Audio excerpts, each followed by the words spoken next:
Finish our brothers where they here. Let us clap for them. They did well. They did well. Let us clap for them. Let us clap for them. You know, you people will keep on exposing on ourselves. Ichinu nekite kidnap onye butere ego anọ akpọba ọnwụnwa ekwensu. Eh?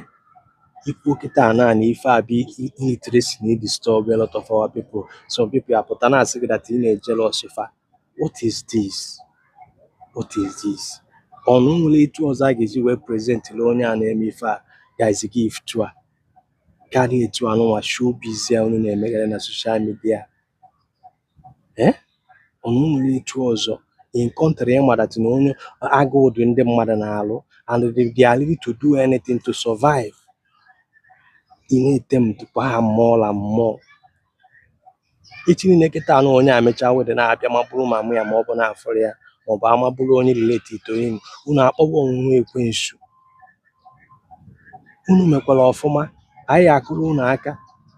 Unu mere ọfụma, anyị na-akụrụ unu n'aka.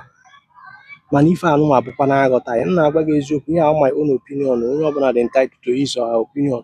Mana the way this country mụ na gị na-abọ nọ ya na-esi wee dị, a suppose ozi ka a na-eshi ụdị ife a. Ekenekwenụ m unu ka emesịa. Onye mara asụ ya sụọ n'ikwu, onye amakwa na asụ ya sụọ n'ala.